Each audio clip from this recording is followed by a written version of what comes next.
So the buyer representation agreement came into effect actually for realtors last August and September. That's when it was the kickoff for it. And it was based on an NAR settlement that several attorneys and associations and DOJ and everybody was involved in.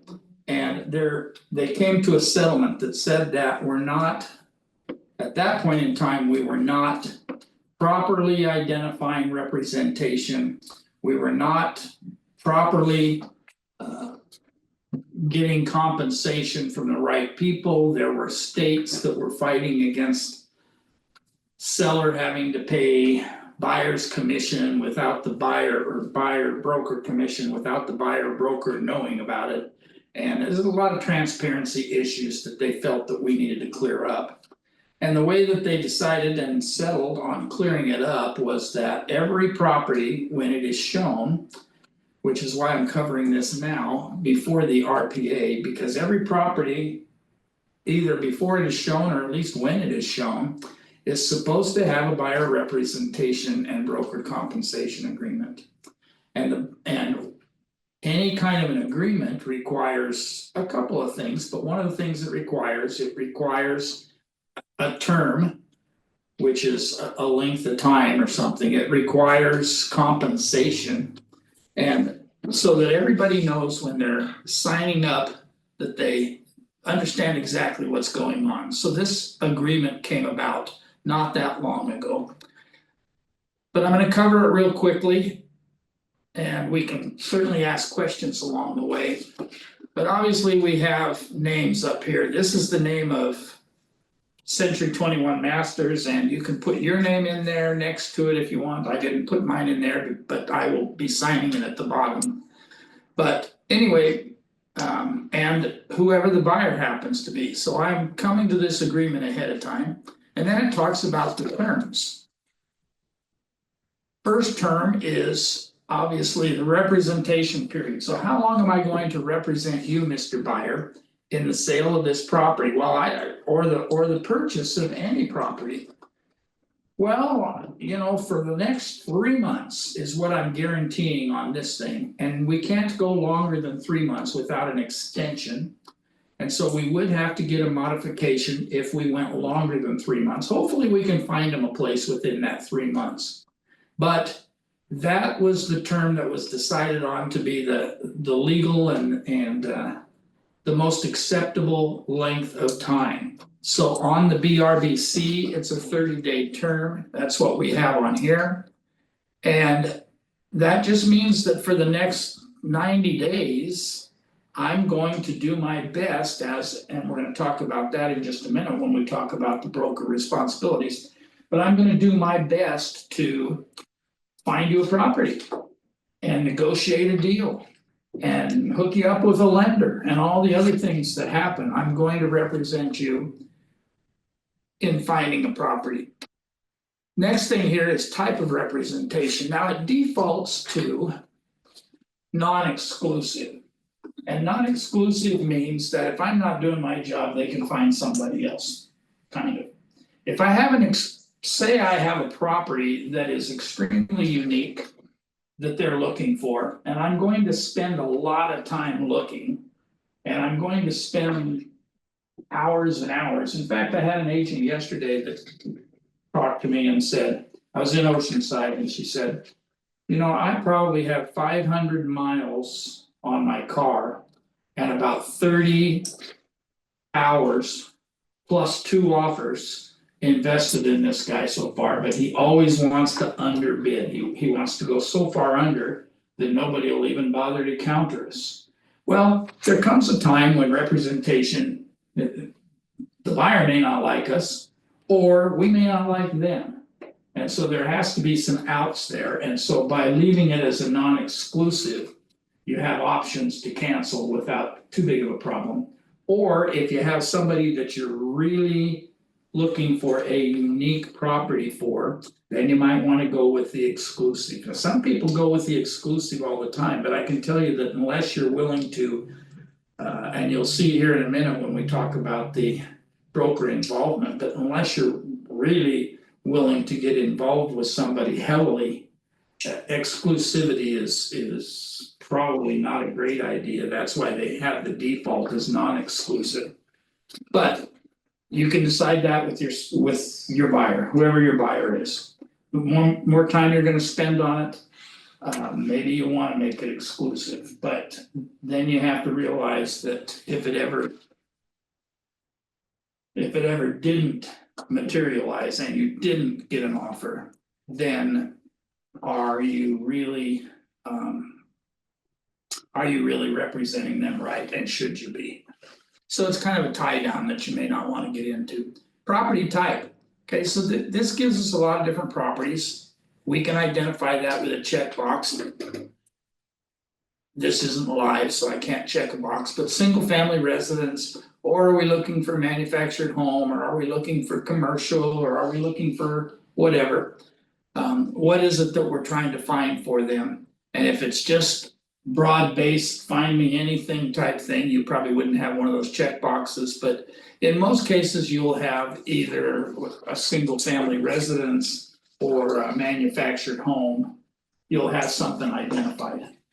You having trouble seeing it too? No, I don't see turning your neck all over. Oh, you want me to get whiplash? Yeah. Anyway, so. You can identify the type of property that you're looking for here, you can further identify it here by dealing with location. And the location, of course, it says on here, it says counties or it says cities or things. So here's one thing in location, and again, it goes back to broker involvement in a way, and that is that, am I competent in that area? And maybe you are, maybe you licensed to sell in the entire state of California. Am I qualified to sell in the entire state of California? Am I going to run to Kern County to show property in Bakersfield? Am I going to do those things? The likelihood of that is not great. And so be careful of what you tie yourself into, because you're also committing to whatever. It's interesting, when this form first came out, we had people putting things on there where the counties are, and they would say Riverside County. And so I would ask them, I just out of curiosity, are you prepared to show them anything in Riverside County? Well, Riverside County, as most of you know, borders against Orange County on one side and Arizona on the other side. Because Riverside County and San Bernardino County, and they go all the way to the Arizona border, so are you prepared to do that? And in most cases, it behooves you to tie it down to an area that you're comfortable with and refer out anything else. We can find agents, we can find offices, we can find people that live in Blythe, for instance. And I just throw that out there because that's kind of like on the border of Riverside County, that's still considered the county, it's like, okay, so. Are you gonna go there? Are you gonna go out to the Salton Sea? Are you gonna go to, I had one a while back that I sold or I didn't sell it, but I referred it out to somebody in West Hollywood. Now, to some of you people that are online here, you think, oh, West Hollywood, that's not a big deal on things, well. It wasn't the distance that I didn't like. But what it was is that I didn't know anything about West Hollywood, except for that I drive through there as fast as I can, if I'm in that area. I don't stop, I don't spend any time there, I don't know anything about the area, so why would I profess to be an expert for my buyer in West Hollywood? And instead, I referred it out to another agent, and about 3 months later, I got a check for $9,500. Now, somebody says, and it is high-end real estate, and somebody says, well, $9,500, how much could you have gotten? Well, multiply that, that was a 25% referral, so. You can, I was there, you can sit there.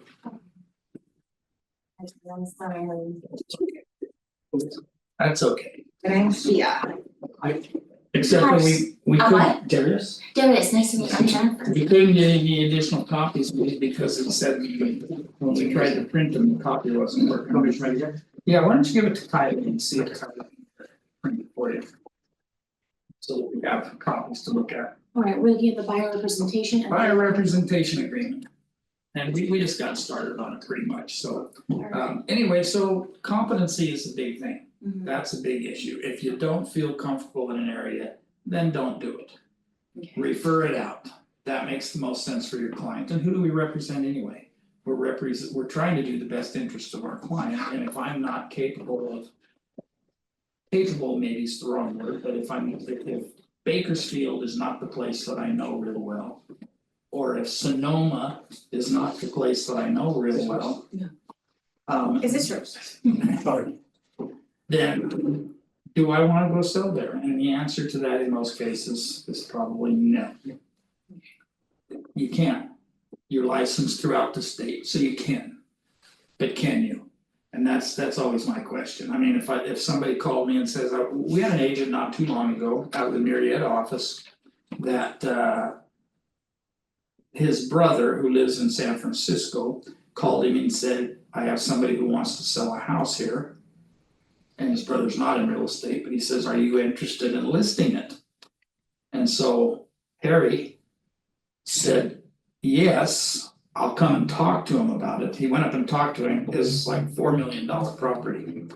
And he ended up living with his brother for the entire time that the house was on the market, so that he could be there to do open houses, to do showings, to do whatever it was that needed to be done. But he made those arrangements to do it. And when all was said and done, he got a check for $100,000 or something like that, and so it was all worth it to him. I'm sure he paid his brother very well. I'm sure Good, his brother right. got a good referral fee, yeah. But anyway, the thing of it is that are you willing to do that? Do you wanna do that? Do you have a brother that lives up there? And in most cases, it's gonna be no, so don't get greedy with your life, because a referral fee is not a bad thing to get. Especially when it only requires a phone call. So that story that I just told you a second ago, I got paid $9,500 basically for looking up an agent. Yeah. And making a phone call.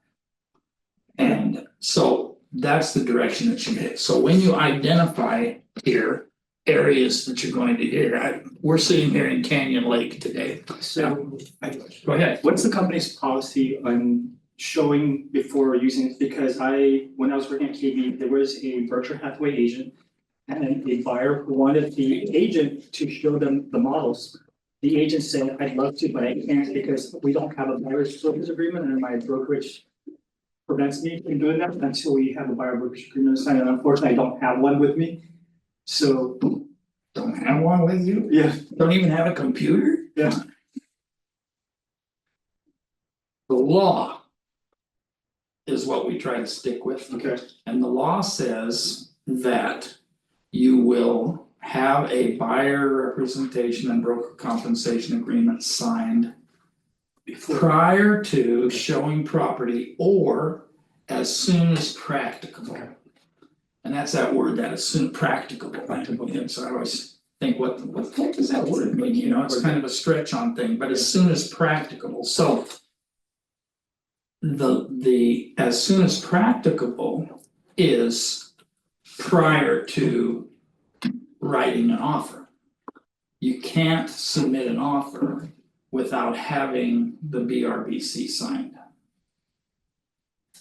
And it makes sense if you. BRBC or Yeah. BRCC? BRBC. Okay. BRBC. Yeah, let me see. Good morning, Terry. I have a quick question. Okay, When we download the BRBC form from CAR, you have to put a name or an address, or what do you put on there? Because if you're gonna have multiple forms and you're not sure the name of the person, well, certainly not the address. So what do we put in there? We cannot leave it blank, correct? yeah, so no, you can't leave it blank because it's not an agreement if it's blank, but what you can, what I have seen some people do. And what I've heard of some people doing is that for instance, if they're gonna go do an open house and they might go show property afterwards or something. to somebody, or their hope is that they'll have somebody that wants to go see a couple of other properties from an open house. They actually take a mostly blank one. And you can almost blank these out, not entirely, but you can almost blank it out when you print it. And you can take it with you that way, and you can hand write the name in there. And when you hand write anything on a contract, it has to be initialed by the person whose name you're putting in there. Because they have to verify that that's who they are, but then they're also signing it at the bottom. The bottom line to the whole thing is that you have to have one of these to present an offer. And so if I go out and I show property to somebody, like Darius was saying a second ago, you know, you happen to be out there and you show some property to somebody. And the Keller Williams, Berkshire Hathaway agent said that they absolutely cannot do it without one of those, okay, so brokers make individual decisions. The law is that you have to have one to show property with that little caveat on there that says, or as soon as practicable, because you may not have one with you. But then you go back and you put one together and you send it. Here's the problem is that you don't have a guarantee of getting paid if you don't have anything in writing, because we used to have it as part of the MLS, so the MLS would say whatever, 5%, 6%, 7%, and they'd say half to the listing agent, half to the selling agent. And it was an easy division, and it was something that was backed up by the MLS. We can't put it in the MLS anymore, which means the only way for us to identify an amount that we're gonna get paid is to have one of these filled out and agreed to by whoever it is that we're working for. But does that help at all, Shakira, or does that confuse the issue? Well, yeah, I know that, but my understanding, anytime or every time you download a form from CAR and you try to print it out without a name of whoever or the property, usually you need to put the name, it will print out sample, correct? Well, on the BRBC, you don't have to have addresses for it to print. Okay, perfect. And in the line that says seller, you can put a 1. It's period. And Okay. that, and that's, Yeah, because that'll let you print out the form, the car doesn't want you printing out blanks and then mass producing them. yeah. So does that make sense? Yes, Most it of the does. time- I Most of think the we time just, you run into that, I don't think. yeah, but you just you- print one and photocopy, I guess. Yeah. Thank you. Thank you. And- Okay, so If I were Go the ahead. Berkshire Hathaway agent, I would have gone ahead and showed them and then work on the, is that okay? that's, yeah, Okay, that's okay, because that last part of the rule says that as soon as practicable. And as soon as practicable is the identifying thing that, you know what, well, I didn't have it with me. I was out walking a neighborhood, somebody wanted to see a property, somebody called me, I didn't have my stuff with me, I ran over to meet him. Who knows what case is gonna jump up and grab you, but the point is that before you get into a transaction, which is writing an offer and moving forward and things, you need to have something put together. Okay, so Yes, question, go I have an open house, I'm hosting for a friend from another brokerage and should have the BRBC be like printed out. Do I, Well, so it's not my listing, of course. that's okay, It's- but you're hosting it, right? Yeah, and I'm hoping. And so if anybody comes in and you get any feed off of it and stuff, those are gonna be yours, right? Yeah, Okay, so you don't necessarily have to have one of those at that time immediately. Mhm.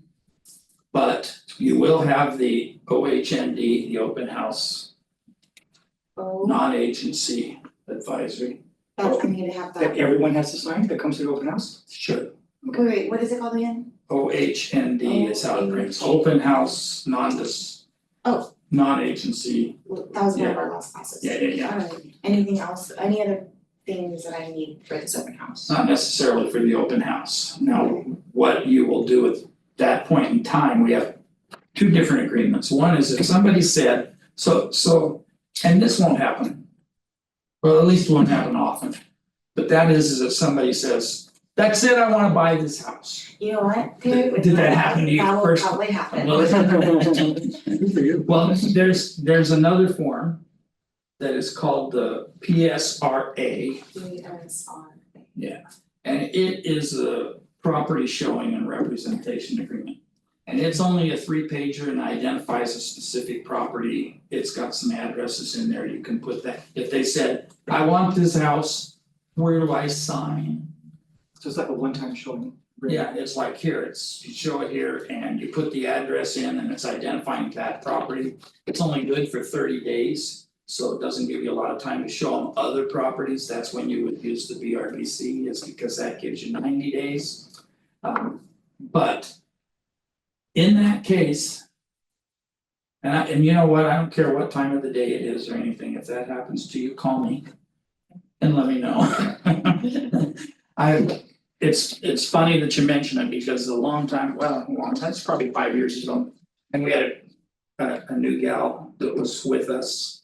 And she wanted to hold an open house and she had it all set up to hold an open house. And it happened to be one of my listings. And I said, I have you. and I said, you know. Probably the best thing about the open house is that you're going to get future clients. The chances of somebody coming in and wanting to buy this house right this minute today is probably not great. If somebody comes in and wants to talk about it, call a lender, find out if they qualify, let them know what the payment, so there's a process. So I went out and I helped her set up signs and things. And she was there with her daughter was a teenager. And she just wanted the company, and I always like to see more than one out there anyway when I can. And they went through the whole process, I got a call about 4 o'clock in the afternoon, they were doing like a 2 to 4 or 2 to 5 or 3 to 5 or what, I don't even remember that part.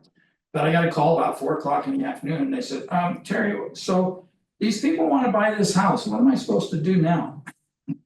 So, just goes hand in hand with what you just said, it's, you're like, it happened, it can. And certainly it does, however.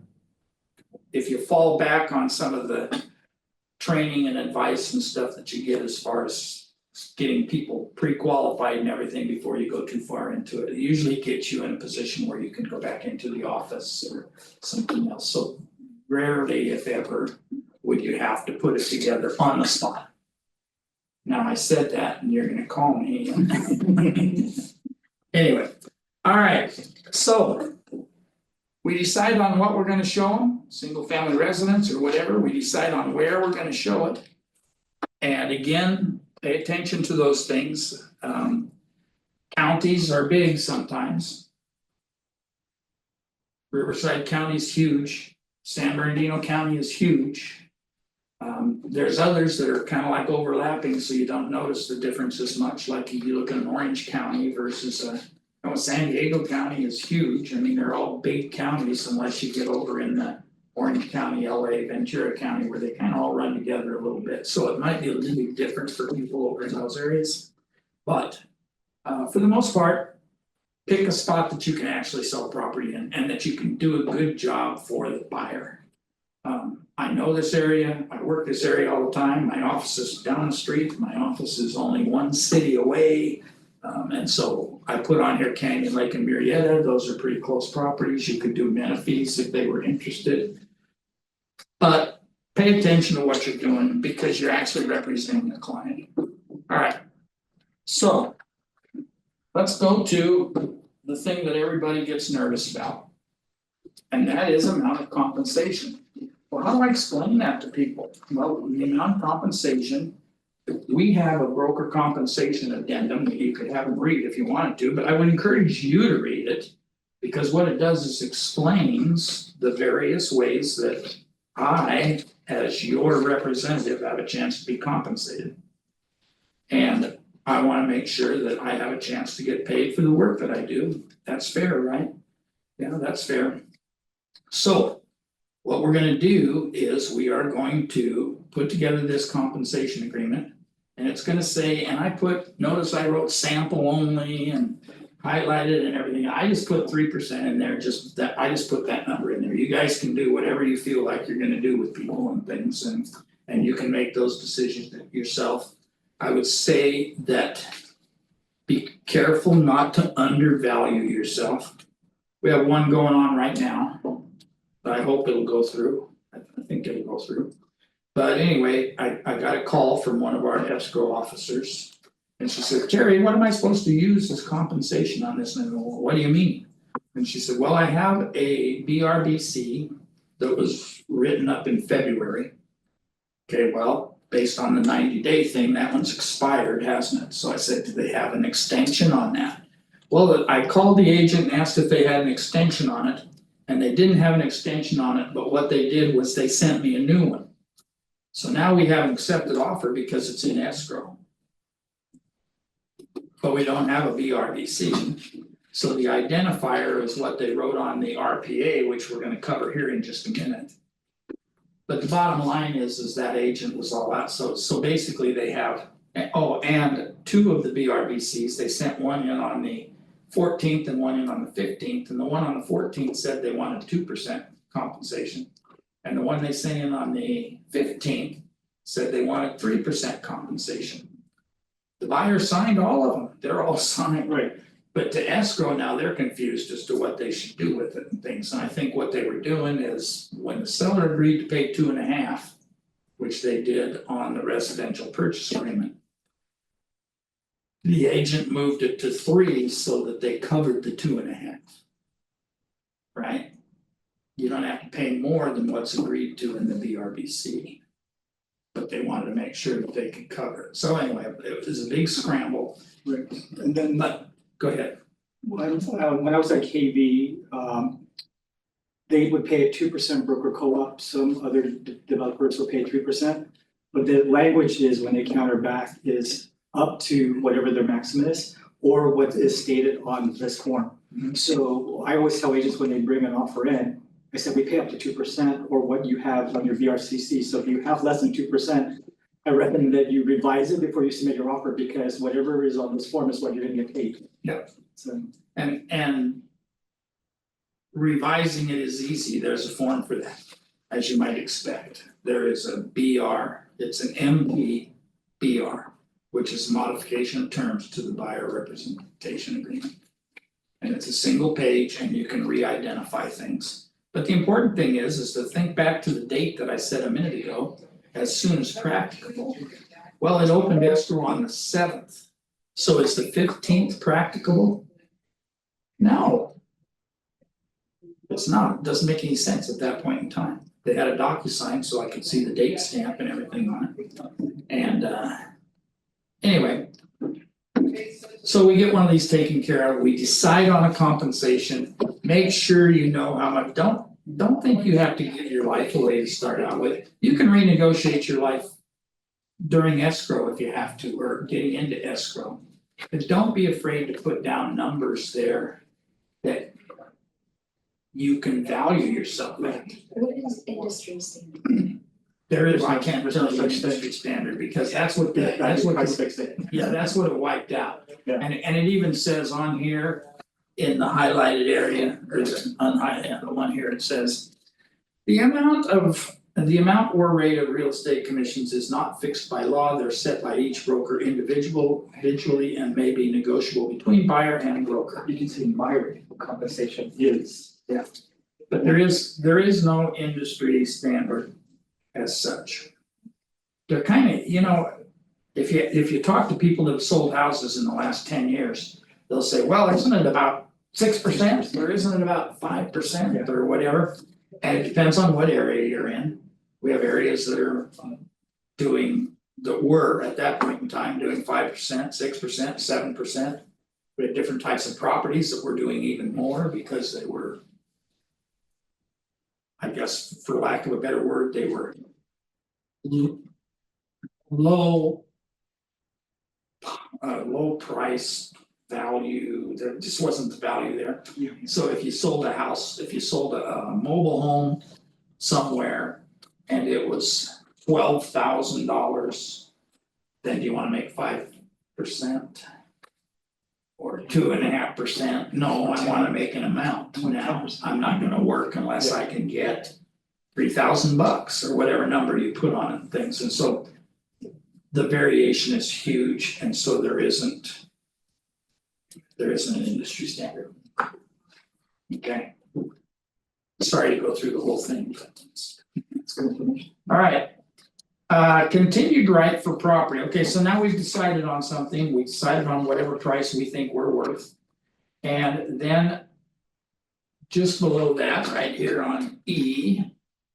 It talks about continued right. To payment. Alright, so over there it says the continuation period shall be, and I put 90 days in there. You can put whatever everybody agrees to and things, but what the continuation period is that. I show property to Mr. and Mrs. Jones. They hem and haw and nobody's ready to buy yet and they have to think about it, or now they need to sell something else or whatever. And we get to this extended period of time. Beyond what our 90-day agreement was, and we haven't done an extension to extend it for another 90 days or whatever. But this kind of automatically extends it if I have actually been actively involved in showing you a specific property. And you as a buyer turn around and write an offer with Berkshire Hathaway. 70 days into it. My 60 is gone, my 90 is gone, whatever it happens to be. And so how long after that do I still have a right for some compensation? And so whatever we write in here, that is gonna be the extended time. So if I write in 60 days, if I write in 90 days.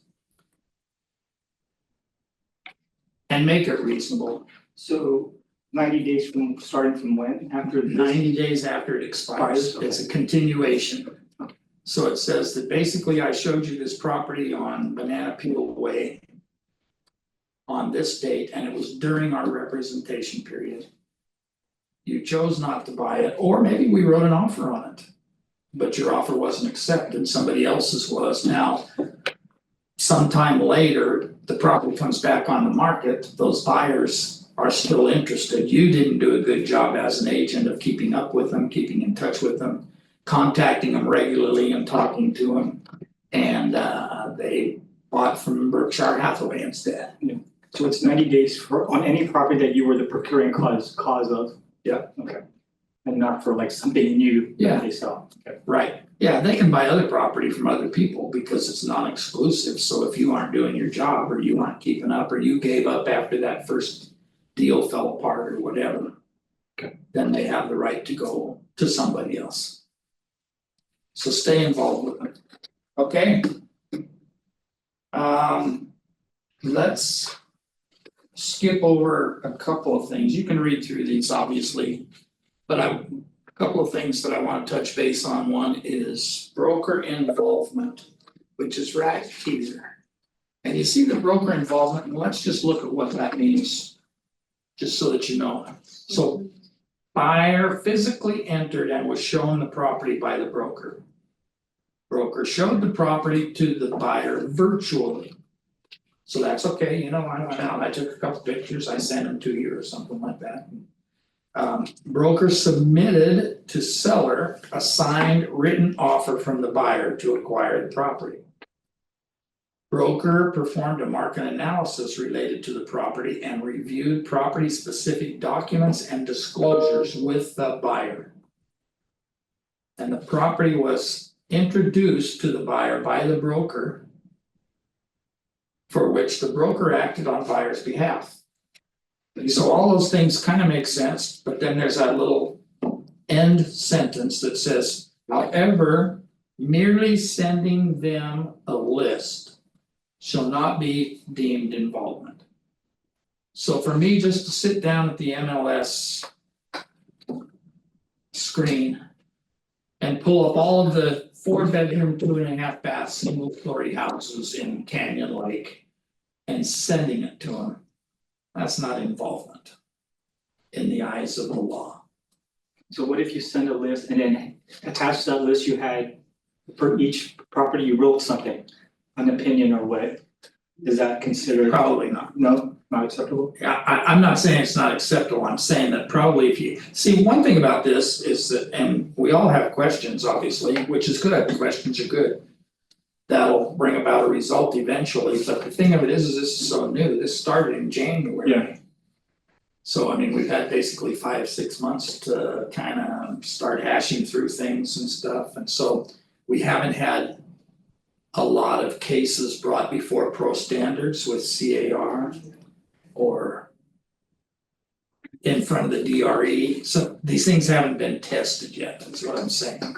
They tried to legally put together as many things as they could, but they haven't been tested, so we're guessing a little bit based on the information they're telling us. Alright, so anyway, make sure that you have those things taken care of. One of the other classes, we talk about follow-up and how much time you wanna spend, again, with the people that you're working with and things, and sometimes it's depends on how bad we need business or how little else we have going on or something, so we have more time to spend and things, but as soon as that starts falling off, then we're not representing them anymore and they have the right to move on. And we don't have the right to go after them for anything. Does that make sense? And then it talks about the continuation, the right of compensation for the broker on involved properties. And then payment through escrow, just wanted to talk about that for a second, because everybody said, well, what happens if the buyer owes money? So the buyer said they'd pay 3%, the seller said they'd only pay 2.5%.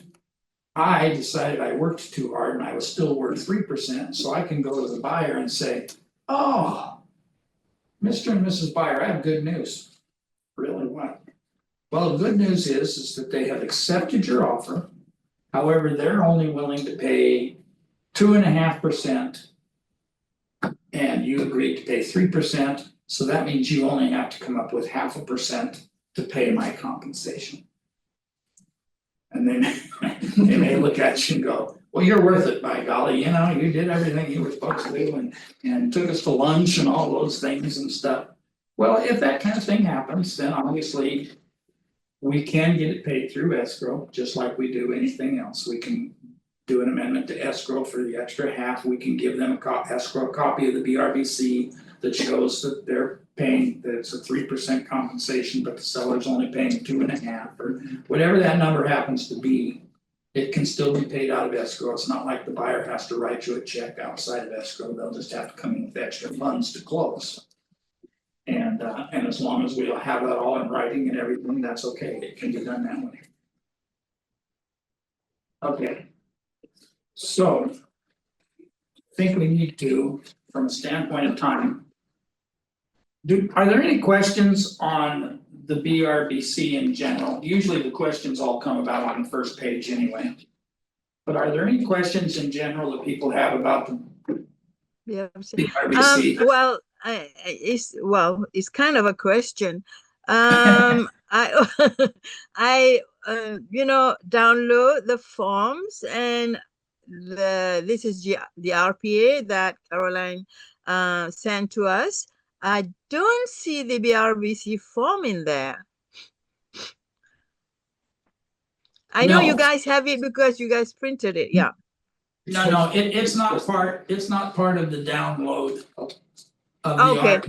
RPA. Yeah. I'll just go to a call then. Okay, thank you, Yeah, Terry. you just go to car.org and go to zip forms and then you can pull up the BRBC and Okay, download individually. And I will tell you one thing, now that you brought that up in a way, and that is that when you download the BRBC, that is a contract. And so, because it's a contract, it is also going to download all of your disclosures that would normally go with a contract. And I don't mean the RPA, I mean a contract, period. It's gonna download the disclosure regarding agency relationships. It's gonna download the fair housing, the California Consumer Privacy Act, Possible representation of more than one buyer and seller. Is that gonna be a packet that's automatically gonna Yes, get printed out? it's a packet that automatically downloads. Now, if I get those things signed. And we've had this question come up a lot, because then when you turn around and download what we're gonna talk about next, which is the RPA, the residential purchase agreement. It's gonna download them again.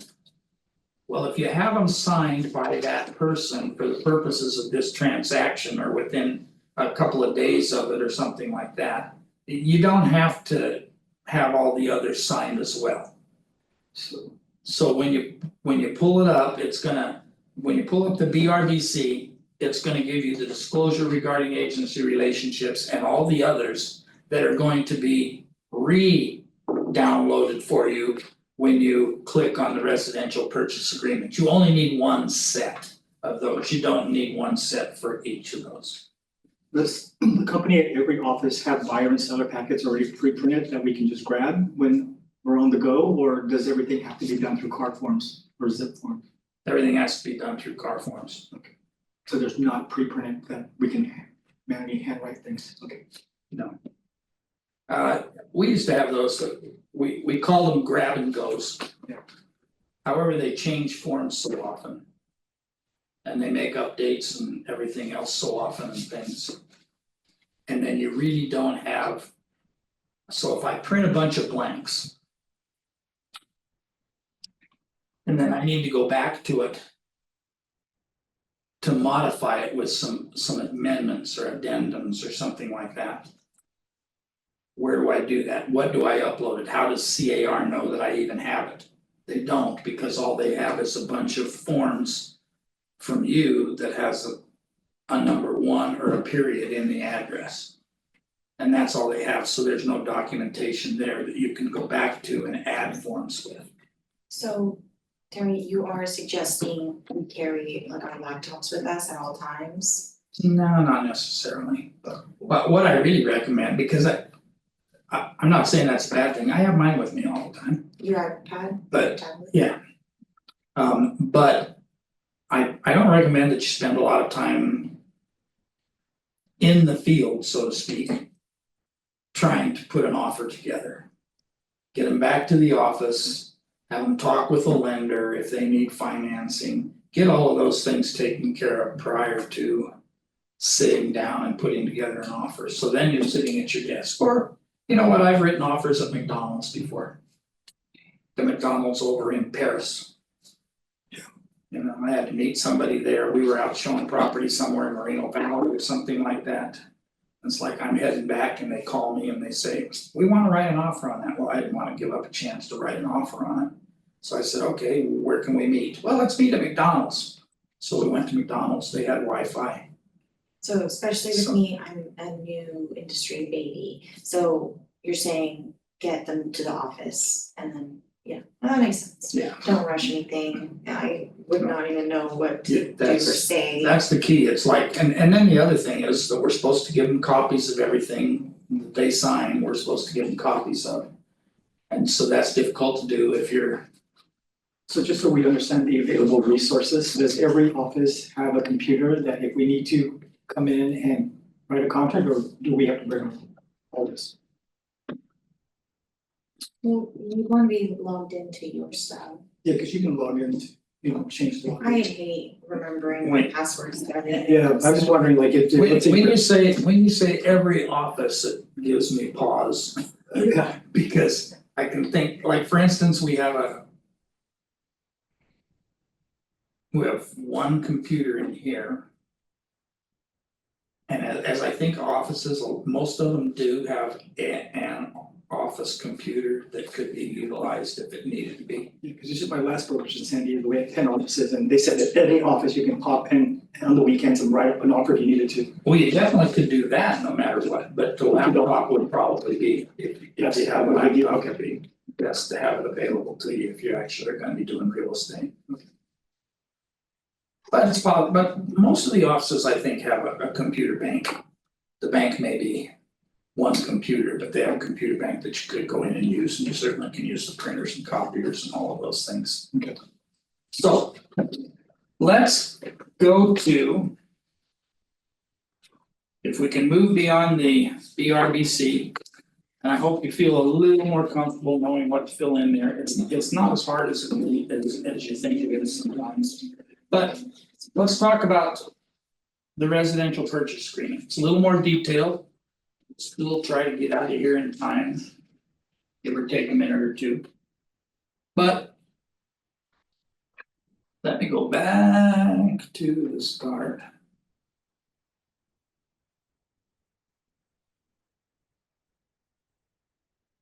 Okay.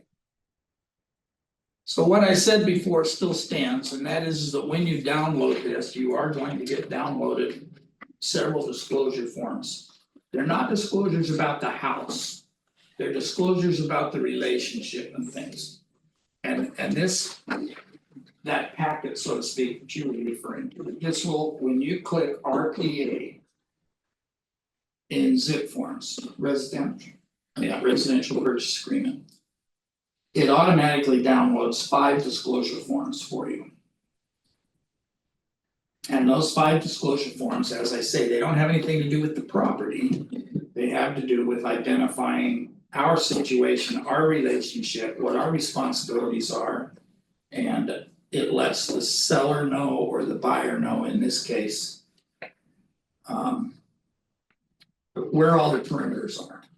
And it talks, the disclosure itself says that I'm representing maybe the seller, I may be representing a buyer in this case, because we're doing an RPA. I could be representing both. Which is okay, there's nothing illegal about that, I just have to let everybody know. So that when I go to them with an offer and I say, well, here's the offer. I know you have your house listed at 625, but they're offering 605. I'm at that point in time or prior to that, letting them know that I'm representing both sides of the agreement. It's on the agreement itself, and we're gonna talk about that here in a second. The other one is California Consumer Protection Act, CCPA. And what that one basically says, and I didn't download it in your chat, because I didn't want to give you 50 pages here, but anyway, you don't have it. But What's it called again? it's called it's the California Consumer Protection Act.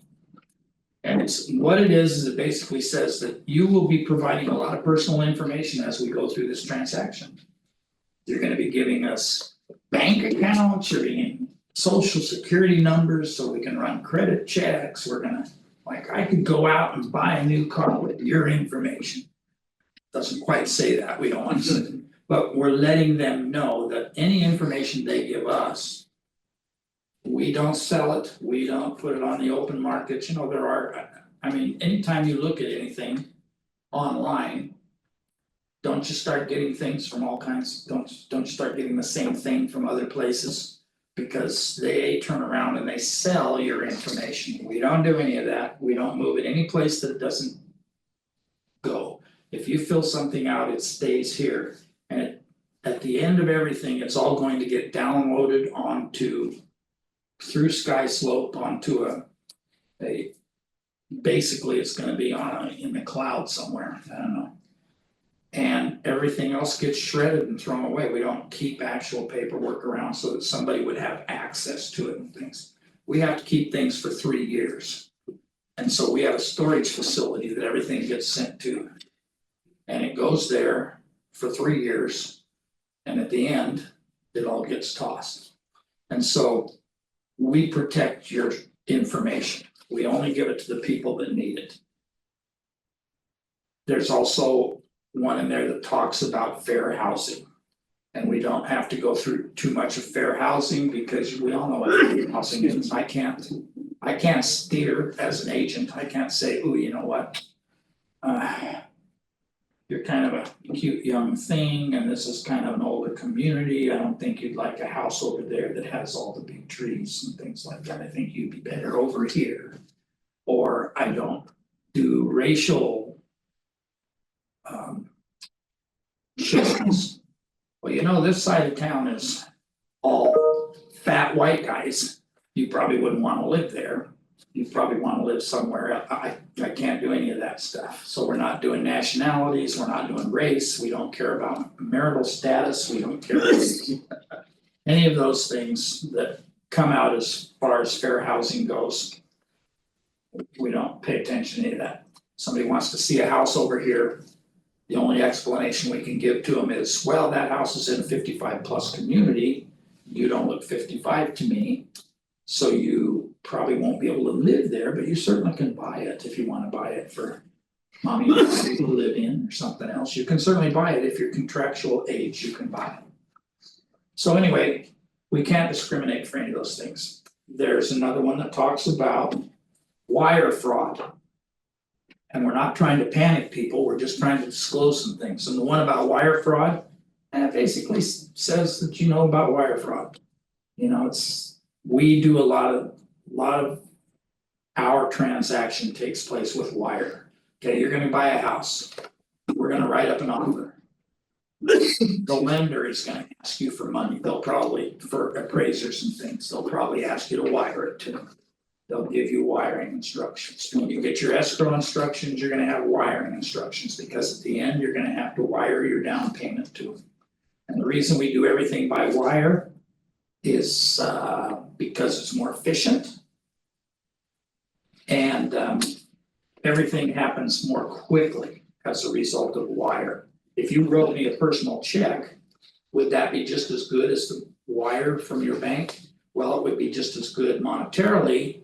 However, It takes some time. it takes time, yeah, because banks have different rules. Well, it takes us 4 days, it takes us 7 days, it takes us whatever. What Cash, is a wire? Huh? What is a wire? what is a wire?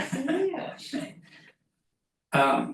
Basically, you call your bank if you wanted to do a wire. So escrow calls you and they give you wire instructions, which is their routing number and wiring number to their account, escrow's account.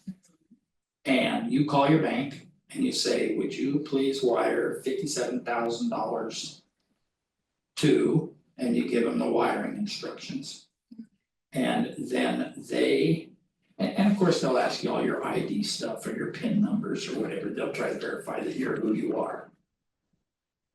And then poof, they wire it, and depending on what time of day they wire it, it's in the bank account that same day. Sometimes if it's late in the day, it'll roll over to the next day, but it's like almost an immediate thing, so it's immediate verification of funds. So I heard that all wires have to go through the Fed, the regional Fed, so it goes from the sender to the Feds, then to the receiver, always.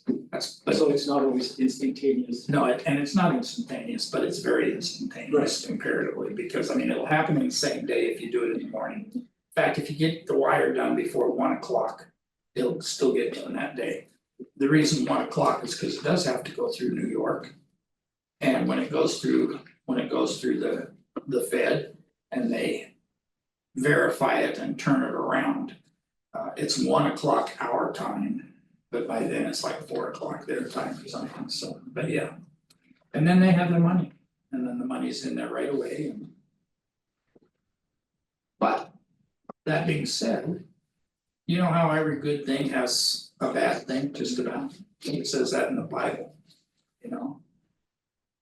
But the bad thing here is that we get people. The house is sold, right? And Mary and John sold their house and they're in escrow. Or they bought a house and they're in escrow. And that's not private information, people have to dig, but I mean, that's like maybe on the MLS. It's maybe on Zillow, it's maybe on whoever. And maybe if somebody sees a for sale sign out front or anything, and so there's people with no scruples and things, you call and say, oh, hi, this is Terry from 21st Century Escrow. And I've got your wiring instructions, what's your email, I'll email them over to you and you can do your wire, and I email them over my bank account and they wire it to my bank account. And since the money is so instantaneous, I close my bank account right after I withdraw it and I walk away with $50,000. And then escrow calls them the next day and says, okay, can you wire us $57,000? And they go, we did that yesterday. Well, we didn't get it, and so then it goes through the whole thing, and maybe they can track it down and maybe they can't, but we have to let people know that. We don't have to go through all of the. You know, Right. little ins and outs, but we have to let them know. So that's what those disclosures are telling us about. So let's talk about the residential purchase agreement stuff. If you notice up here. Where am I? Okay, whoa. So you notice up there in the top left hand corner, it says date prepared. Alright, so that's the date that all of the other forms are gonna refer to and things is the date prepared. And the reason it's gonna refer to that date is because. Zip Forms doesn't know when you had an agreement signed. They only know the date that you prepared it. And you also can prepare it ahead of time. I could write up an offer on the 17th for something that we weren't actually gonna talk about until tomorrow if I wanted to. So by the time somebody signs it, it's gonna be the 18th. And then maybe by the time there's a counter offer or the seller signs it or something, it's going to be the 20th or something, so all of those dates are gonna continue to change. So the date prepared is the date that doesn't change, and so if you have to go back and refer to anything, the date prepared is that date. This is an offer from Still Looking. She's a nice lady, she's been around for a long time. She's been to several of my training classes. And we're selling the property at 4321 Banana Peel Way, located in Canyon Lake, Riverside County, 91582. And the parcel number is 01001001. How do we find parcel numbers? That's a great question. There's two places to find them. One is that a good agent, when they put it in, and I emphasize good because a lot of people aren't. But anyway, But I'm gonna be. but you are gonna be, yes, when you list the property. You will get it off of your property profile. Property profile is something that you order when you're first listing a property. And if you're a good listing agent, then you will transfer that APN. To the MLS, there's a spot for it in the MLS. Okay, so where did you, property profile? Property profile. Talk to a title Yeah, rep. property. Oh, Yeah. That property profile comes through the title company, and it's something that whether you're listing a property or selling a property, you should take a look at it. So you order the property profile from the title company, or they, most of the big ones will just give you an access code. Like for instance, I could go on here to, I think I have 3 different ones loaded on my laptop. Chicago Title and Fidelity and Stewart Title are loaded on my laptop. And they gave me an access code, so if I wanna find out something from on a property, I just type Chicago Title, for instance, put my access code in there, and it opens up the same stuff that they could get. So in order to do that, I'd have to have a relationship with a title company. Yes, and you know how to get that? How do you do that? Call. Yeah, You just call them and ask? yeah, they tell them you're a new realtor, you're with Century 21 Masters, and who you are, and they probably will. They sent me up, yes, like Eric from Stewart set me up this morning, so I've got access to my computer. Yeah. I can just- Yeah, there you go. And that's why I say they trust you. I don't know why, but they do. I guess the reason they can trust you is because actually it's public information because they pull their information from. And so if it's county tax record, they'll pull it up for you. And I can give you 2 or 3 numbers and yeah, they'll set you up right away. And So, Warren Empire. Oh, he's American. I think you can pull up any address in the United States. Oh, You probably pull up anywhere. alright, thank you. Yeah, and they all use, all the title companies use the same platform, Title Pro 24 or 247. You just need a different credentials to log in, and great information on there. Yep. And it tells you about the property. The property profile is exactly what it is. That's a good name for it because that's what it is. It's a profile of the property. 4 bedrooms, 2.5 baths, 2,100 square feet, built in 2007. Whatever, and it goes through the whole list. There's a property history that says how often it's been sold since it was first built, who bought it. It tells you what the mortgage company is, what the taxes are. And this is gonna give me residential and commercial, all kinds of. Public records. Address based. Yeah. Records, yeah. Yeah, it's either address based or APN, if you happen to have the APN, or if. Or even look at this owner and see what properties they own, so. Lot of stuff. It's a very You complicated. feel power, Yeah, it really is. okay, so let's move on quickly here. Good questions though, so you get your APN and you make sure that that's in there. And then you go, and this, I told you a minute ago that we have our disclosures, APN stands for, assessors parcel number. oh, yes. And I told you before that we have the disclosure regarding agency relationships that identifies the different type of relationships that possibly could happen. But then this actually identifies what is happening. Alright, on this one, we have the seller's brokerage firm, which is Wannabe Real Estate. And we have their license number, that also comes off of the MLS. And we have the selling agent's name. And notice on there that those boxes are checked that says this represents the seller, and so the agent represents the seller. And here, I'm representing a buyer, cause I'm writing out a residential purchase agreement. And so my company is also representing the buyer. And that's the representation that we're identifying specifically for this property. Where the disclosure regarding agency relationships, you notice, does not have an address on it. And so it's just identifying relationships to the person that we're dealing with. So we put that information in there. And we drop down here to, where's my mouse here? We drop down here to purchase price. Purchase price, $700,000. There's an option over there to the right for an all cash deal. Those are fun.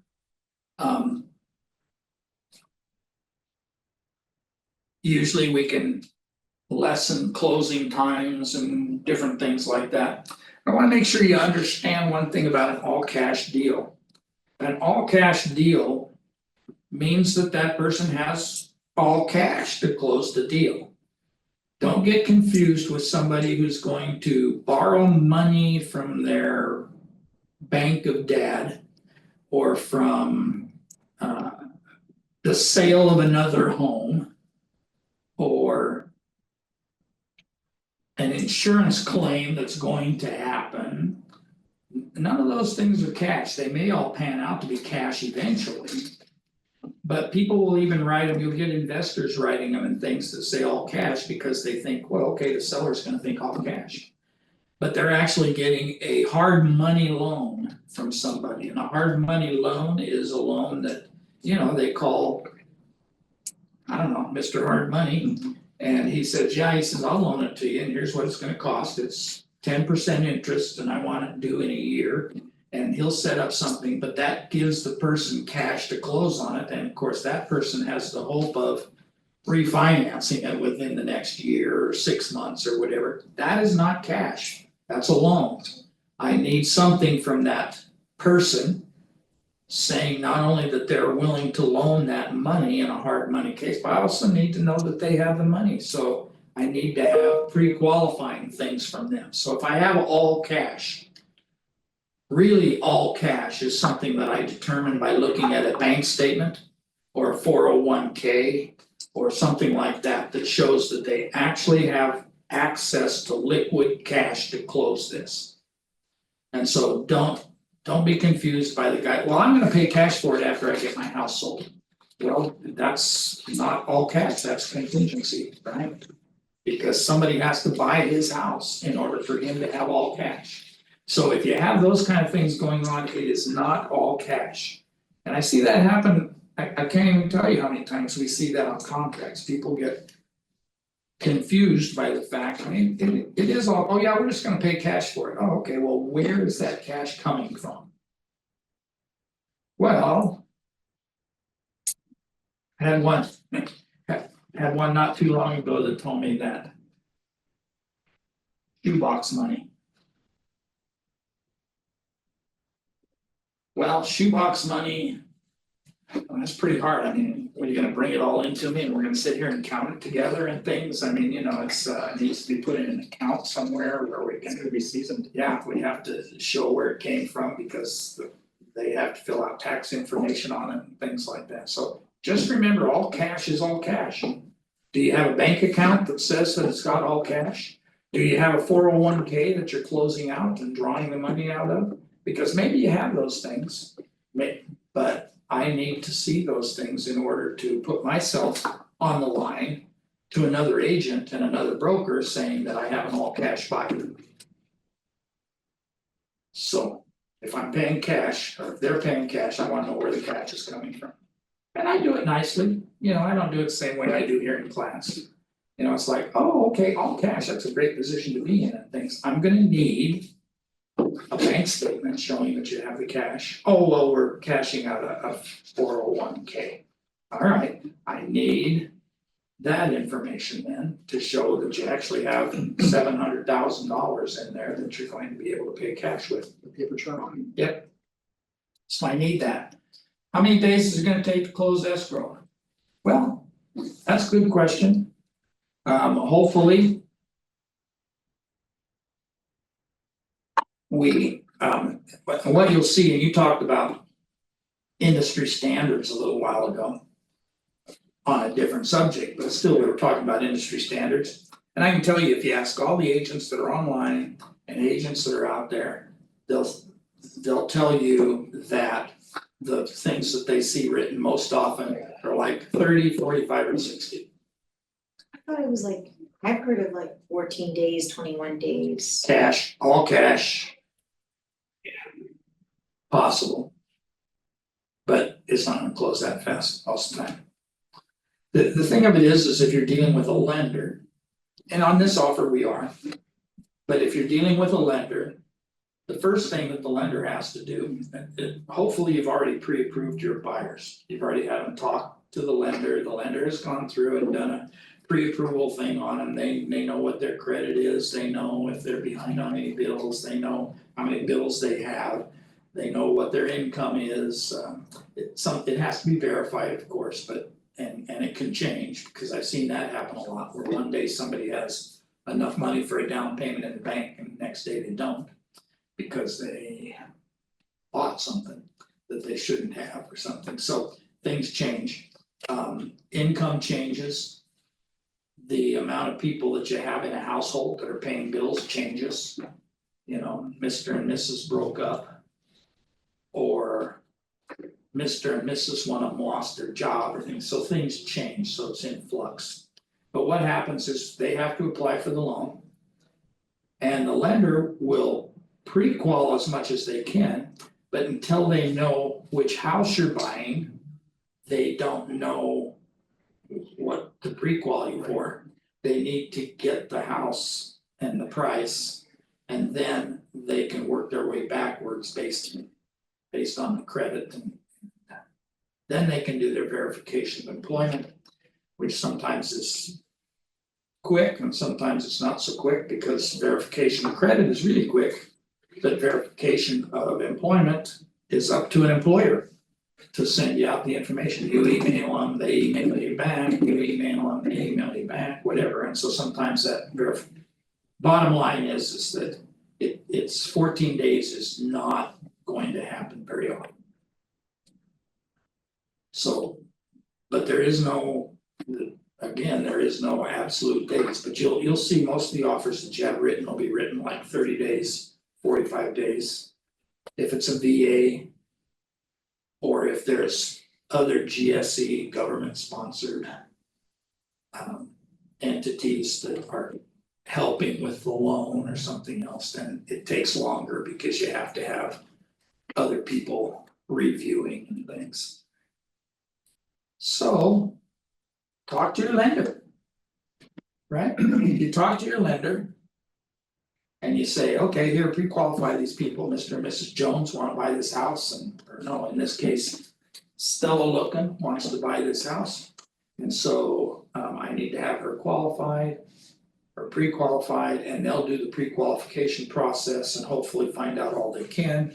And then more than likely, they will, once they have all of that stuff done, then they'll ask the buyers for $600, or whatever it happens to be, for an appraisal. And the appraisal will get ordered. And then the appraiser will get there sometime in the next, hopefully 10 days. Yeah, I know, months, but hopefully in the next like 10 days, so you're 5 days getting your application all put in. And having some of the verification work done, then you're another 10 days getting an appraisal in, because the lender can't move forward now without an appraisal. And so the appraisal will come in and it will take, then they review that.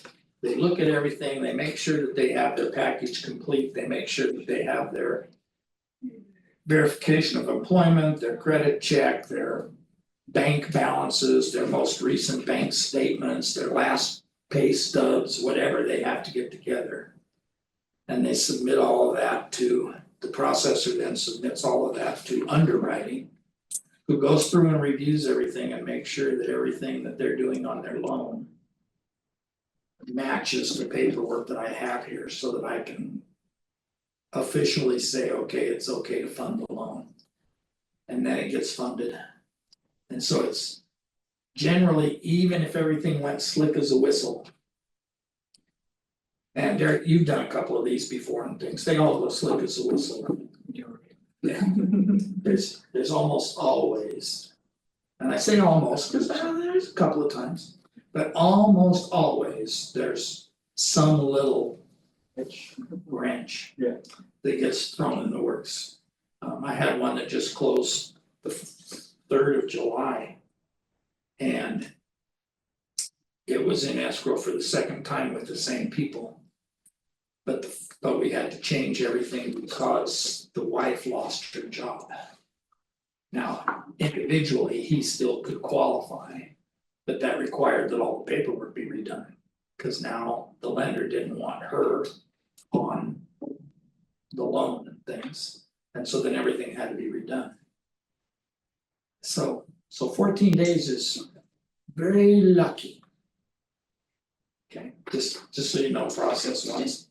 And then also pay attention to things like, we're not there yet, but we will be later on. Is that we're gonna run into holidays and things. As we get towards the end of the year, you got Thanksgiving happening here, and that's a 4-day weekend for just about everybody, and you get Christmas Eve and Christmas Day and New Year's Eve and New Year's Day and a big holiday for me, October 9th, that's my birthday. So anyway, there are things. Great. Are you? Anyway, there are things that come into it that you have to pay attention to, and things you probably don't have to pay attention to my birthday. But those other holidays that are going to be bank holidays, that are gonna be, people are closed, you're not gonna get things done, so. Consider those when you're putting in a days after acceptance thing. Expiration of offer, this is actually a buyer protection thing, and it just says that 3 days after all buyer signatures. Alright, so I'm getting this written up, we're getting it signed today. And I submit it to you and you don't answer me as a seller. You don't get back to me, you don't get back to me, you don't get back to me. And as a buyer, I get impatient, or I find a better deal or something else. If I haven't heard back, if you don't have anything signed, if we don't have anything executed, if we're not moving towards escrow and things. Then as a buyer, I have the right to go somewhere else. So it kind of puts pressure on it a little bit, and you don't have to use 3 days as the default. But you could put a different amount in there, so you could be talking with a listing agent and say, oh, you know what, I got really good news, I took my buyers out to see your property over on Banana Peel Way today, and they really love it, and so we're going back to the office now to put together an offer. And they go, oh, okay, that's great, I won't be able to submit the offer until Monday or Tuesday or whatever, because the sellers are out of town. Right. The sellers are at the river. And we won't have access, things, so whatever those situations are, those always crop up somewhere along the way, so. So I So- go ahead. So I've not bought a house yet. No, So it's when okay. you say write up an offer, I'm assuming that's like a bunch of forms, right? Yeah, Or then need to be signed and. Yeah. And then a and notary. and here what, comes in. here what you can assume is that you can assume that when all of that happens. You have my number. Okay, And you just call me and we can walk through whatever we have to. But a notary does not have to be there for an offer. Now, a notary will eventually have to be there because we have loan docs that have to be signed and things like that, so there's a notary involved eventually. But there's not a notary involved up front. You are fully qualified because you got that little certificate that says you're an expert in real estate. And so you are fully qualified to write out an offer on your own. okay, but then when you say my clients are out of town, that means they haven't signed it, so I can prepare the documents, the forms, but they just need to sign it. Okay, And it doesn't have to be in front of a notary or anything, you can. One thing that's pretty popular nowadays, and if you've gotten on your CAR forms websites, there's a couple of things on there like Authentisign and DigiSign, and there are other people that use DocuSign, and anyway, those are all electronic signature things, and so if your people are out of town, it's easy to put things all together, send it to them and review it with them. Yes, you have a question? Expiration clause, paragraph 3, is Yeah. that expires 3 calendars at 5 p.m. or midnight? Well, at 5 p.m. on the calendar, By default. By default, 5 p.m. yeah. Okay. but again, you can change any of those that you want to, you can see where it's got the little box next to it that offers opportunity for a change. All right, initial deposit, all right, people ask all the time. Not all the time, but well, you'd ask, I can hear it coming from you already, how much should the deposit be? Well, there is no. There is no industry standard. A deposit can be $1 if the seller will accept it. Now, from a buyer standpoint, if I'm writing an offer, I wanna make sure that it's an offer that looks respectable and reasonable to a seller who's gonna be evaluating perhaps mine and others. And so when I get that in there, what is gonna make sense? If I put $1,000 deposit on $1 million property. But what do you think the seller thinks as far as skin in the game? Yeah, they better not have any other offers on the table or whatever. But I would say, and again, there's no industry standard, it could be $1 if somebody wants to accept it. But I would say that probably you're probably safe with a minimum of 1%. And somewhere between 1 and 3 makes sense, and we'll talk about the 3 in just a second, but when we get a couple of pages deeper here. When we talk about liquidated damages, which is if the whole thing falls apart and it's all my fault and things like that, how much of my deposit can a seller keep? And it's either the amount that's written here or not more than 3% of the purchase price. And so that's why I say somewhere between 1 and 3 is safe. The other thing to think about when you're talking about deposits with people and asking them about how much deposit they want to put down. The other thing to ask them is, I know every time that dings, I look up to see if somebody has their hand up or something. I don't know what that ding is supposed to be, but it doesn't matter. Anyway, Looks like you have questions in the chat. that's probably this being downloaded. Cause Carolyn downloads this a couple of times. Alright. I'll check the chat again. So. When I talk to anybody, I'm talking about a deposit that makes sense.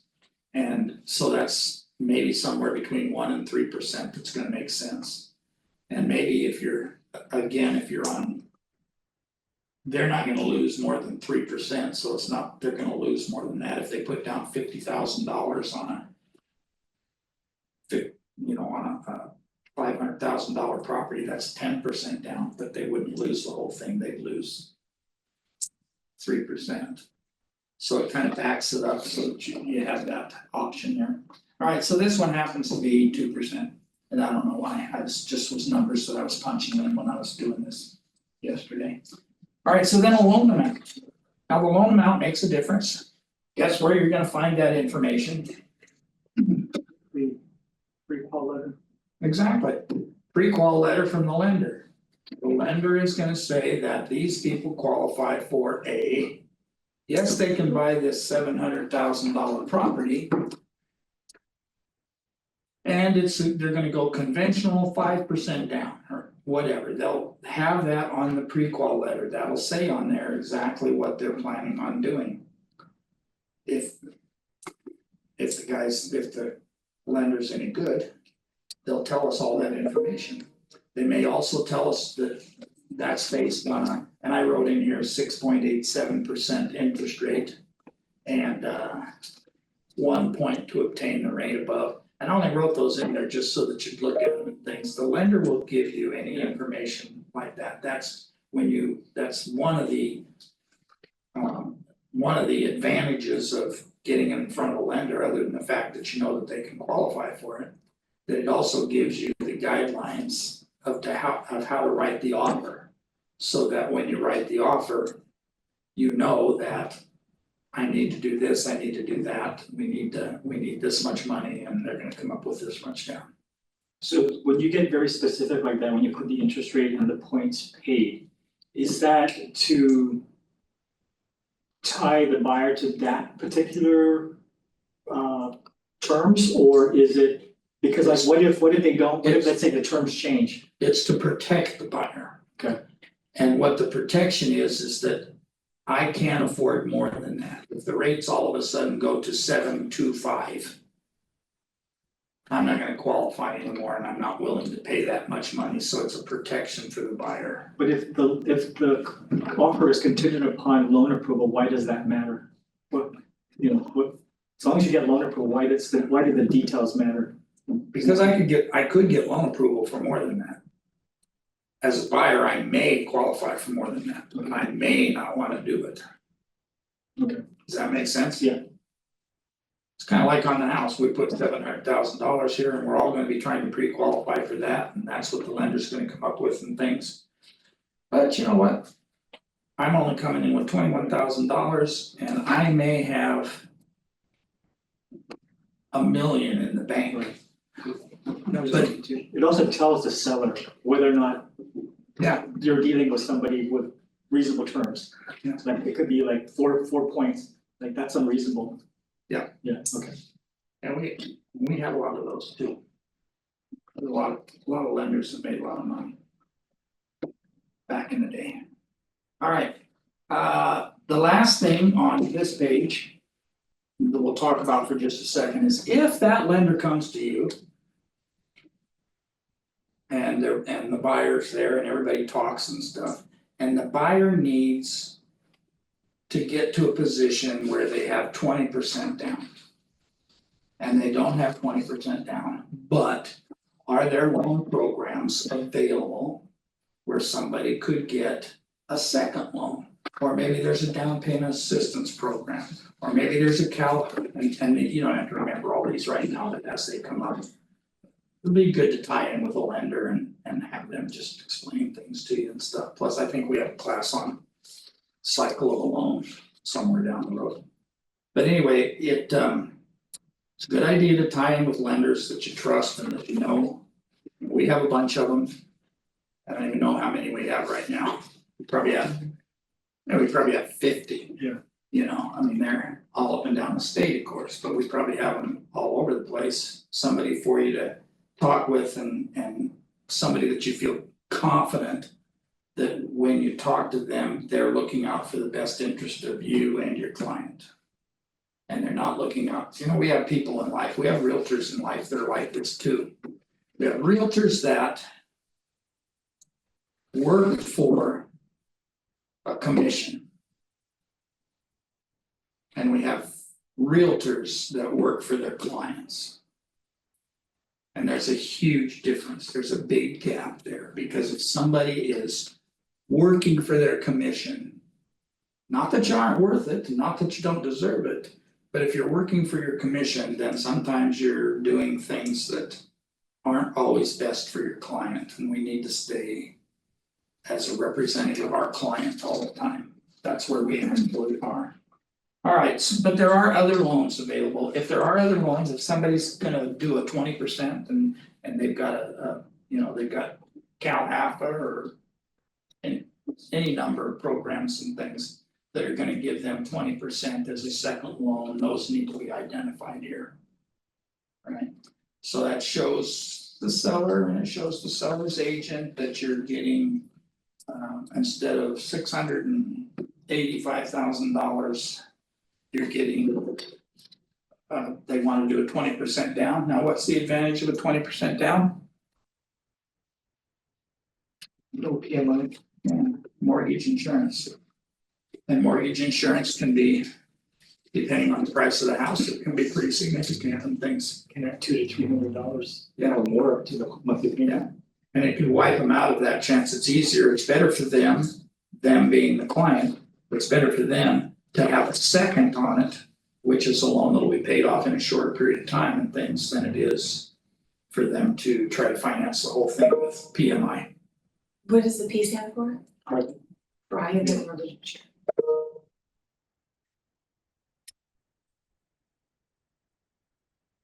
Okay. So let's move on. We'll get through these others a little quicker, oh my gosh, we are so over time.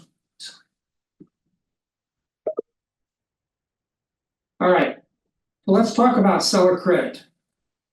For just a minute, you see right there at the very tippy top. It says seller credit, okay, this is where that lender talks to you. And the lender says, and he writes you a pre-qual. And he says that we. Don't keep dinging, chat's not going on. Okay, anyway, and the lender talks to you and he says that we can get this loan done and things, but because of the first time buyers and all, whatever the case may be. We need to see if we can get the sellers to pay $10,000 towards their closing costs. Or maybe 5,000 or 7,000 or whatever that happens to be, so that's the place that we ask for that. Is right there at the top. That's not what we ask for our commission in or anything else, that's what we ask for closing costs. So the buyer needs help with closing costs and Then we can write the offer and ask the seller if they would pay, in this case, $10,000 towards the buyer's closing costs. And notice right below that, it says in bold letters. Additional seller credit terms, it does not include buyer broker compensation. That's identified in the next box that we come to. Which is seller payment to compensate buyer's broker, now we did this BRBC. And we asked for. We talked with our buyer and we negotiated 3%. And part of our explanation at that time was that we're actually going to ask for the seller to pay for that. Whether they will or not, I don't know. But we're going to ask the seller to pay for it, so you wouldn't be responsible for all of it. But we're gonna ask the seller for all of it, the seller has the option of agreeing to and or countering out. So on G3, it says seller payment to compensate buyer's broker. And then it says seller agrees to pay buyer's broker out of transaction proceeds 3% of the final purchase price. And again, I put sample only because they're all negotiable and things, so we're asking them to pay whatever we wrote on the BRBC.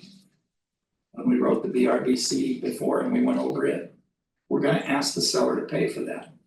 Then we have two options, we have a lot of options at that point in time, but if the seller does not want to pay that, then they can counter that out. And they can counter out, well, you know what, we'll accept the $700,000, but we're only gonna pay 5,000 in seller's credit. And we only wanna pay 2.5%. Well, then we go back to our buyer and we go through that conversation where they're not gonna pay all 10. This conversation, is it usually like agent to agent? Or what does this conversation look like? It was the The buyer's way- broker Okay, the or way, agent talking to, yeah, well, the way it kind of looks is that you sit down with your buyer. And they have already sat down with their lender. And everybody's come to some decision on price and price points and type of loan and all those kind of things. And from there, we sit down and write this offer up. And then the offer is emailed over to the agent representing the sellers. yes, Are we there? Yeah. Okay, so you email that over to the agent representing the sellers. And the seller then, with their agent, talk about what they will do and what they won't do and everything. And either they'll sign off on it and say, yep, sounds good to me. Or they will say, and this is the seller and their agent, well, we're not gonna pay 10, but we would pay maybe 5. I'm assuming, And so you're not involved in that part of the conversation as a buyer's agent, you're, the seller's agent, because they're the expert, they get to advise or move their, yeah, you do, but our first responsibility is probably to sit back and just go through what's written, explain. because we don't wanna say. But yeah, they asked for 10, but maybe we could go 5, they asked for 3, but maybe we could go 2.5. That conversation doesn't have to happen yet, you go through what was presented to you. And that's all you really have the authority to discuss at that point in time. So you discuss those things, we talk about those things, they tell me the things they like or don't like. We either put them in a counter offer or we get this one signed, one way or the other. And so that discussion happens with the seller and their agent. And then if somebody says, well, gosh, 10,000 seems like a lot of money. What does that change our net to and things, you know, how much are we gonna get on the bottom line? I don't know if we have enough to do that. Well, so here's our options, Mr. and Mrs. Seller. We can accept the offer as it's written. We can reject the offer. And wait and see if another one comes in. Or our third option is to counter offer with something that you'd feel more comfortable with. And they say, well, yeah, I counter offer that, okay, what would you like me to write in the counter offer? And they talk about it and things, well, we don't wanna pay anything, okay, well, that's certainly an option. And so that conversation can happen, you know. And so you're prepared, so you don't wanna pay anything to the seller's credit to the buyer. And so you're prepared for this buyer to just walk away from the deal because they obviously need that help or they wouldn't ask for it. Well, won't they counter back? No, They also have the 3 options. they do, same 3 options. And that's it, if you just lay it out to them like that. We can accept it, we can reject it, or we can counter it. Well, what if they counter back? Well, then we'll sit down and you can accept or you can reject or you can counter. And we can do that as many times as we need to come to resolution. And if resolution is that everybody just wants to walk from the deal, then that's resolution. And the buyer will continue to look for property and hopefully they like you. And you've done a good job so far. And seller has the opportunity of putting his house back on the market and see how long it takes to sell. Well, and if I were representing a seller, I would look at how long it's been on the market already. You know what, if your offer came in really low and it came in within the first week, then I may be on your side. Saying that, well, that's, that's, we don't need that, because you know what happens, and you'll get this no matter what. But you'll get, and I'm one of these guys kind of sometimes, but not often enough. But I've invested in several properties. Where I buy them and fix them and flip them, or I buy them and I've held some and have them as passive rental income and things. I have some properties now that I rent out on a regular basis and things. And I have paid under market value for all of them. Because I look at the property and I say, okay, I'm not gonna pay you that much because it doesn't pencil out. And so they'll come in with a different number. And so you'll get offers like that right off the bat. When I say right off the bat, I mean soon.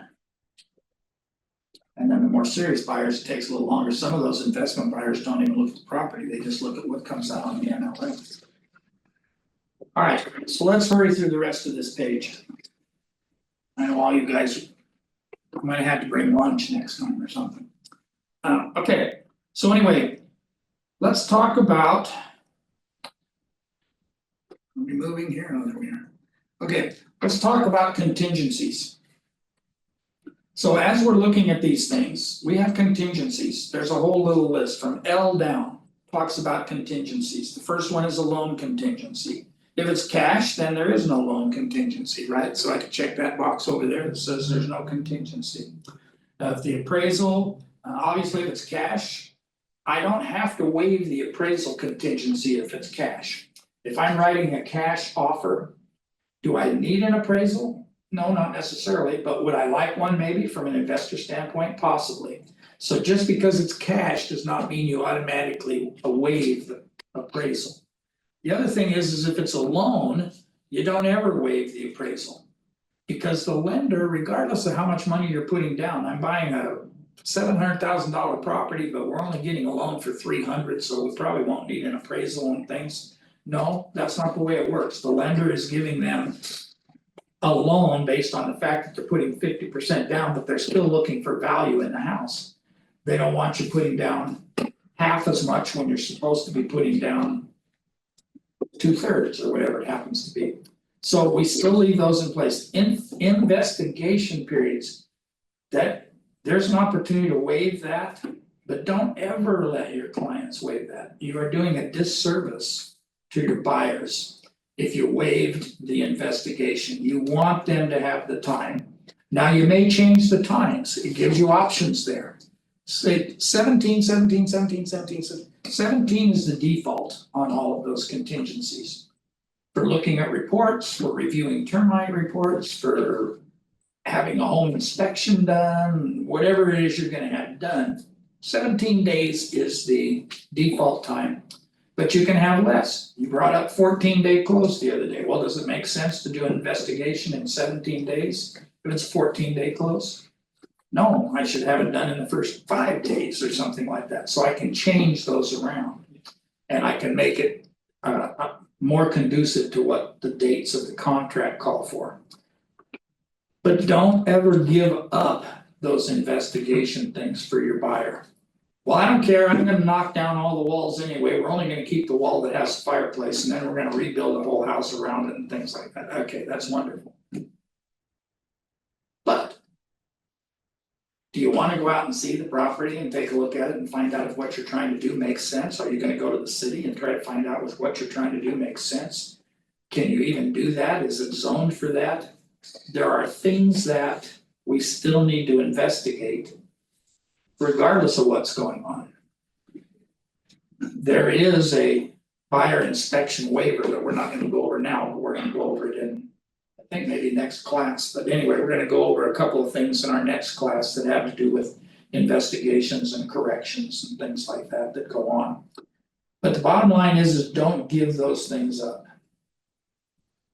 If your buyer says, oh, I don't need those, we're just gonna do this, we're gonna do that, I mean, I guess they have the opportunity, let me pull out another form that says that I told you about this, and if you pull out the BIW, it's the buyer inspection waiver, and it's not in here. But like I said, we will cover it in the next class, but if you look at it, it says. If you waive this inspection, you are acting against the advice of the broker. And it says that on every one of them. If you waive this one, you're acting against the advice, if you waive this one, you're acting against the advice, if you, and it goes through.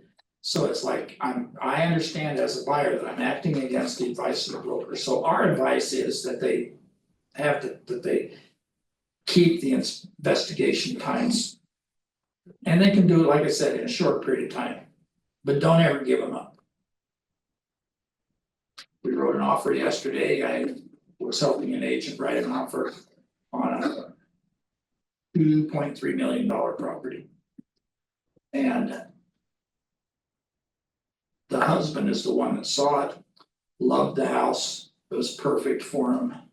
They're moving from Georgia or something. His wife hasn't seen it yet.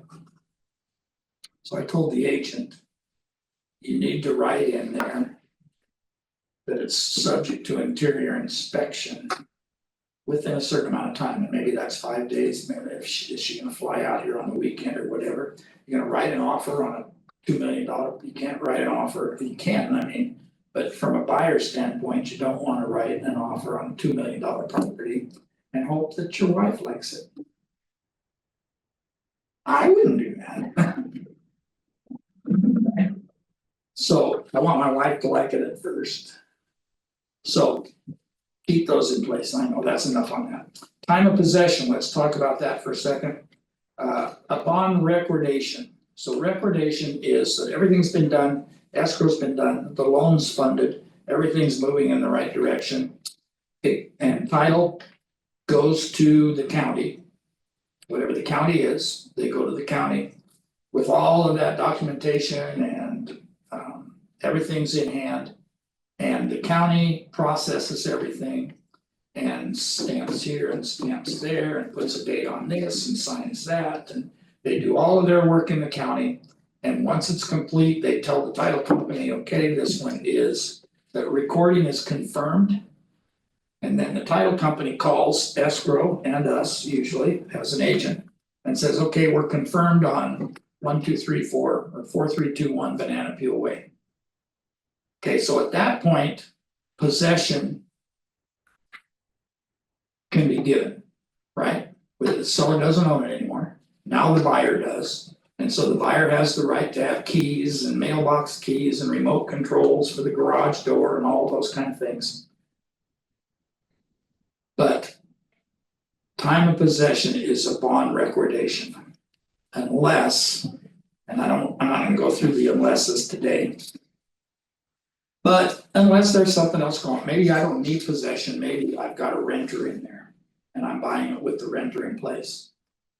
So that's okay, but then there's another form that I need to sign. Tenant occupied, TOPA, tenant occupied purchase addendum.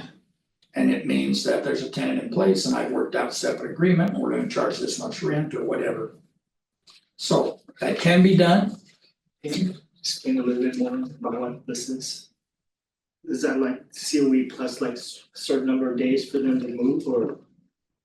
Okay, yeah, that would be the next thing we're covering, Oh, okay. because we just hit on the time of possession, so that would be the next one. Alright, so the next question, or the question was, but it's the next thing we're covering anyway, is seller occupied or vacant units. Now, close of escrow date was whatever it happened to be. But the seller and the buyer have agreed that the seller can stay an extra 2 weeks. Or 10 days or whatever, because they had to have the money off of this one to close on now. Right.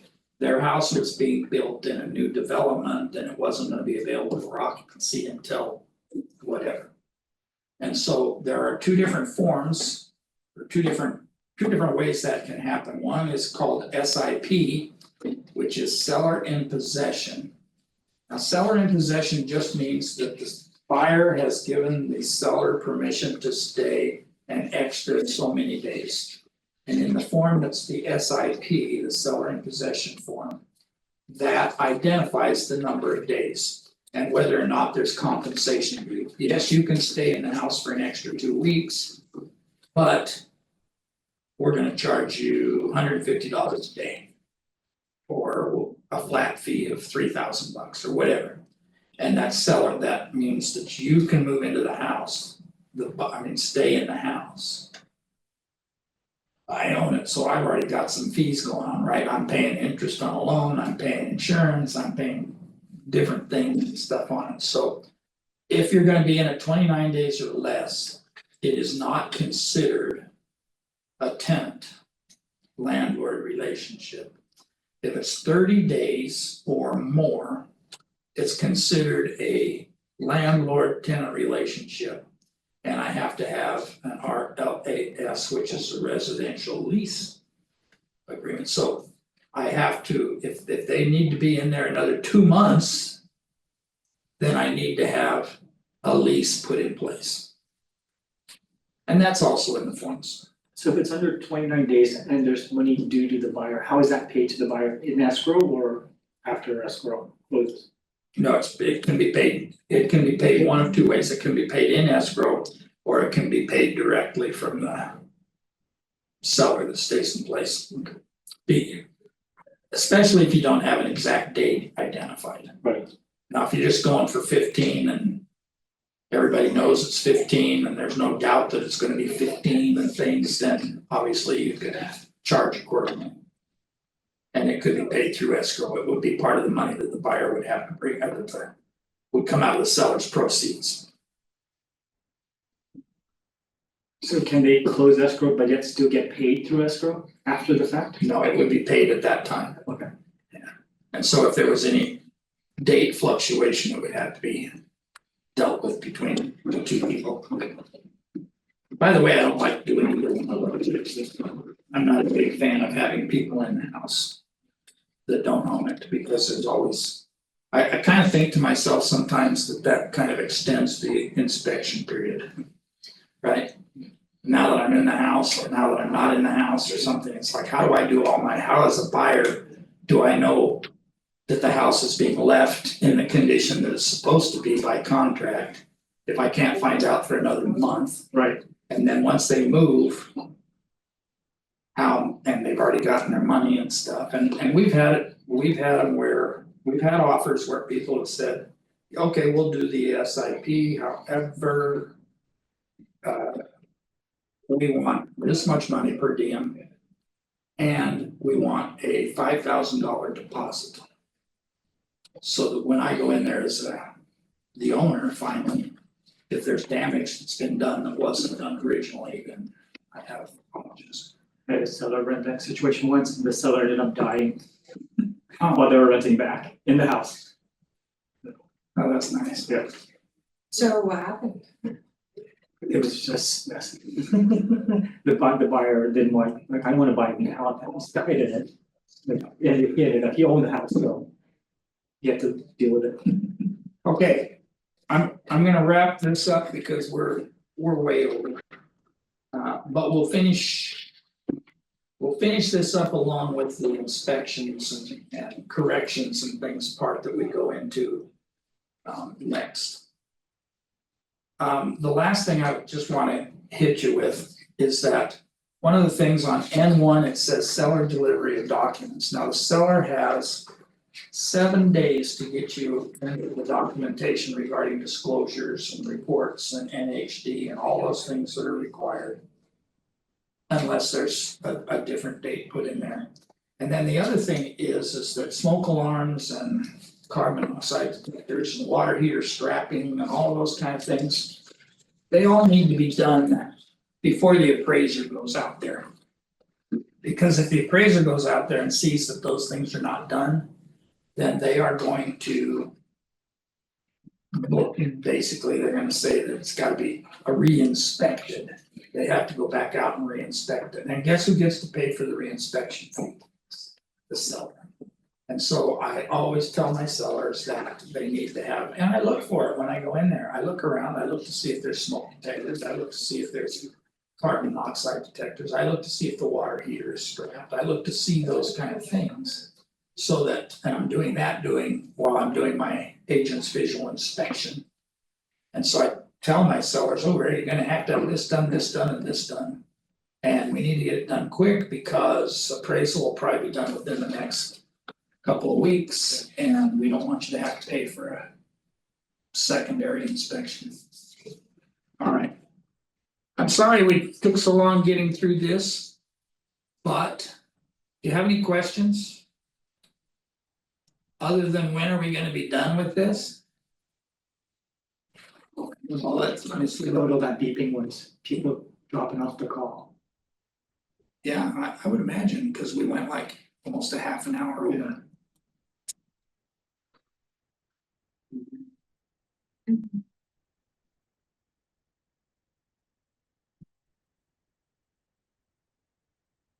Okay, do you have I don't have any cards yet, I just. okay, you're the Kayleen Homes, like the These are, yeah, these are.